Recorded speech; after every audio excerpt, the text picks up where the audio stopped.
unwanted puppies being born. And at the same time, the government is doing, and then so many organizations in Sri Lanka, they are also organizing sterilization programs from, through their organizations and different towns. They go, and I do it as well in the Gampaha-Minangod area. We touched on this issue, Jason, a while back about why are not cats being loved as dogs? It's a question that we need to post online as well on our site, Jason. Right. Why do people in Sri Lanka prefer dogs to cats on a huge basis? Do you want my take on this? Yes. For me, I feel that you're born a cat person or you're born a dog person. In that, do you agree? But to a certain extent, because I love cats as well. But for me, I can't really. I love dogs. I could take care of them. I find them like my children, man. Like if I look at a cat, I would love to play around with it. But for me, I wouldn't know how to take care of one because I've never had one before. I think that's one contributing factor why Sri Lankans would be like, oh, a cat, I've never taken care of one before, but I know what dog is. But cats can take care of themselves. You don't really need to do much. Really? Yeah. So wait, okay. okay. You just give them some food and a comfortable chair or a bed to sleep on. And one of those. They'll just roam around, and for me, it's very. They're quite independent animals. Very. Yeah. Wow. So how do they tend to like? Now you said when we took a look at your the area where you have the cats, you specifically built a little roofy thing over the fence. They tend to go out, and do they ever come back though? Yeah. If they do Some tend to go escape. out, yeah, and they come back. So oh wow, that's pretty amazing. They come back. Badu, your face is telling me that you want to adopt one right now. Yes, I do. It's mutual. I think not just the both of us, Jason. I think everyone at home right now watching this could feel it. Not out of sympathy, but out of empathy. They kind of feel what these pets go through, right, Jason? Yeah, that is true. Could you tell me how is it expensive to take care of these cats and these dogs? We're talking about these ones specifically. Well, individually, if you have a couple of pets, I don't think it's that expensive. Right. I'm sure people can afford to have a Sri Lankan dog. Right. It's unlike having a pedigree, which costs a lot of money. That is true. But their food, their medication, their things. Can the viewers watching at home, can they adopt these? They can. They can.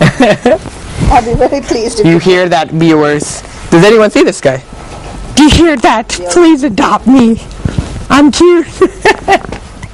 He's cute. I love this guy. All right, it's time for us to take a commercial break, Jason. Aww. Yeah, but we'll have fun within the break, I'm sure, with the dogs and cats. Yay. Thank you so much for the first initial chat that you had with us.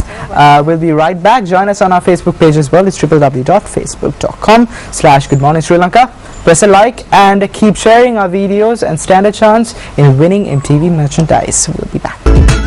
Welcome back to Good Morning Sri Lanka. It is Friday the 13th, 2013. 2/13's day. It's a spooky day. But if you've watched the first segment of the show, you know what I'm talking about. We had cats and dogs in the studio, so we are hyped up today as well. All right. But the next guest on the specific segment that I'm having has been a guest on the show in the past, and of course it is our delight and it is our content, it is our joy to say hi to him again on the show. He is a lecturer, one of my own teachers, and is a legend in the making. Of course, he's a legend already. Correction there. Louis Dias. Good morning. Good morning, Banu. Thank How you was the very introduction? much. Was it good? Was it good enough? It was very nice. Thank you. So tell us, what's been going on since the last time that you visited us? Anything new, anything interesting? And tell us about strategic marketing. Well, it's been a good 2 months since I was on Good Morning Sri Lanka last. And it's been a good 2 months, as a matter of fact, because the launch went well. And we've also sold a couple of books. But more importantly, the feedback that I've got on the books have been very encouraging. Feedback from the students, feedback from the corporate world, and the overwhelming response where people go to the bookstores and buy your book. That alone gives me a lot of joy. So I'm looking forward to a little more in terms of the fairs that are coming up to meet the potential buyers as well. Taking the word management into consideration, how is this book different to all the other management books that all the other authors in the industry have released? There's no competition, obviously. What is this, and how unique is this in comparison? Well, marketing strategies for Sri Lankan business entities. Manu, the objective behind this book and the reason as to why I felt that there was a vacuum in the market, where we always learnt our theories, our management, our marketing, using international examples. So I think there's now scope, and there are a few schools who have purchased this book and they've started to use the case studies. So and it has encouraged me now to write further case studies of Sri Lankan companies.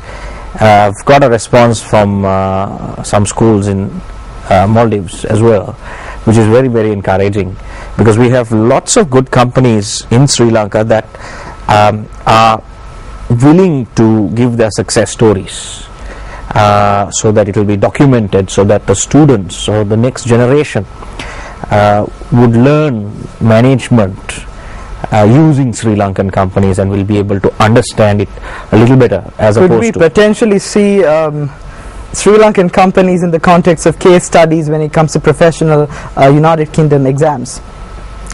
At this rate, this is a success. This book, you proved it. It's been a record. You've sold over 1,550 books in just 2 months. No other management book has been able to, no other author rather has been able to do that in Sri Lanka. Do you see that? Well, I guess so. I would want that to happen. That is my intention. Actually, yes, 1,550 books is a good hype to have when you launch within the first 2 months. And I envisage that now the response I've been getting from some of the markets like India and Maldives. India is a very big market, so I presume more than anything else, lots of people have been starving to know about these Sri Lankan companies. So now that there's a platform, now there's something to peruse at 2,000 rupees. I've got some of my students from as far as Eravur who have purchased the book, and very encouraging that people dispersed around Sri Lanka are talking about the book and talking about the Sri Lankan companies, and at the same time they're talking about concepts of marketing management and how it can be applied in whatever their SME companies that they're working for. Now that is very encouraging. Absolutely. Having said that, we do have a clip of the launch ceremony of the book, Louis, as well. We're about to take a look at that as well, and we'll continue the chat with Louis Dice.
you should have been getting chills when you're just watching it back.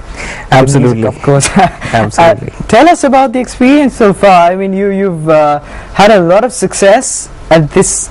You're young, so I say at this age, with so much of experience going on. You work full time as well. You do lectures as well. We just saw the clip.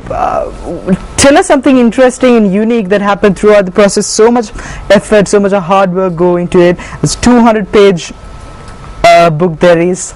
Tell us about the entire experience. Actually, it has been a lot of hard work, sweat, blood, and tears, if you like. I've put a good 3 years to get this book on the ground, and the research that I've undertaken, the literature that I've perused, the countless number of days I've spent in the libraries, and more importantly, to try and simplify some of the management theories, because I also believe a lot about the marketing management concepts which are used in the Western world. When we directly look at them, you don't want to look at them twice, because you can't really grasp them at once. But if you really simplify it, the essence, the core of the theory is something very simple to understand, something very fundamental when it is explained using a Sri Lankan example. So in other words, anyone could actually comprehend what you've written.